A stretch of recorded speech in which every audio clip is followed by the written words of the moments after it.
Welcome back to my YouTube channel. I'm Coach Shayain. Today we're going to talk about numbers. And don't panic if you weren't good in math.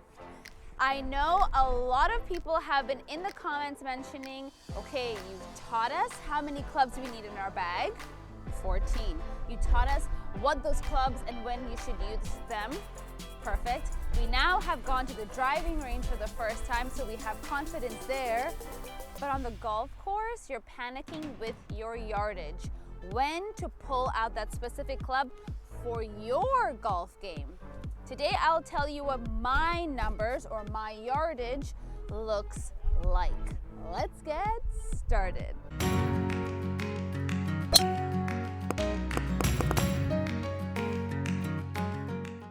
Step number 1, you have to go to the driving range and hit balls, starting from your pitching wedge to your irons, whatever the highest iron you have, if it's a 5 to 5.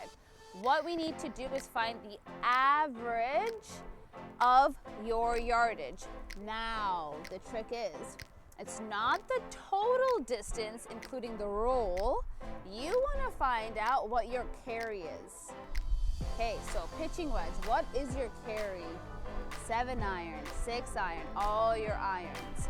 If it's very hard for you to see that at the driving range, sometimes it might be beneficial for you to go into a golf town or a simulator where it tells you your yardage, or get a lesson. And if they have a TrackMan or something to track what your yardage looks like, that will be helpful. That might alleviate a lot of the stress and the tension. But if you don't have the means to do it, the driving range works for you. Step 1, go to the driving range, get the average of your pitching wedge all the way to your irons, and I will explain what mine are in just a minute. Step 2, you have done your homework, you've written down what your average is for each one of those clubs. You then come to a golf course. I recommend a pitch and putt or an executive golf course, something that's small, which will help you understand were the yardages from the driving range correct into the golf course. So you brought it to real life. Are those numbers still same or are they incorrect? Then we need to do some tweaking. Step number 3, you need to make sure that it's the carry and not the total distance, which is what everybody wants to know. Oh, I drove that ball 250 yards, but your carry might have been 200 yards and just rolled forever. So we're looking for the carry. And why do we need to know the carry?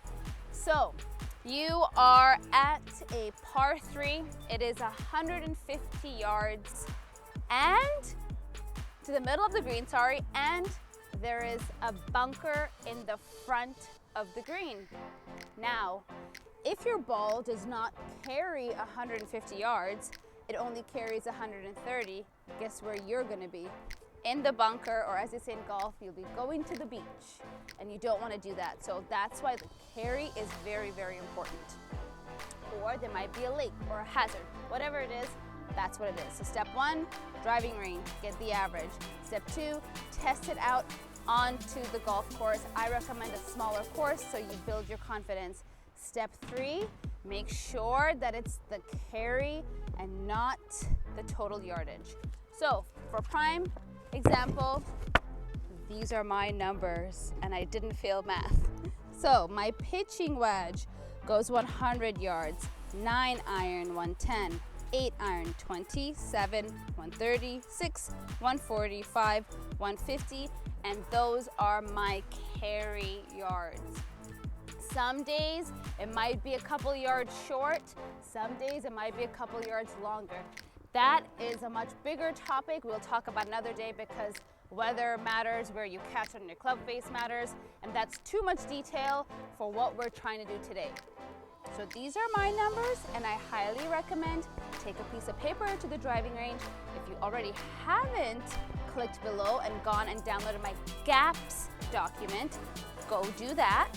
And then on the back of that, write what your averages are. I hope that helped. If it's complicated and if you failed math or numbers are just scaring you, leave your questions in the comments below, as this was one of the questions from a subscriber that I'm answering today. I promised that person I would do it in the next video, and here I am. So comments below if you have any other topics you want me to cover, or I'm not covering something you really want. Make sure you write it down below. I know you've already subscribed by now, but make sure you click the like button. See you soon.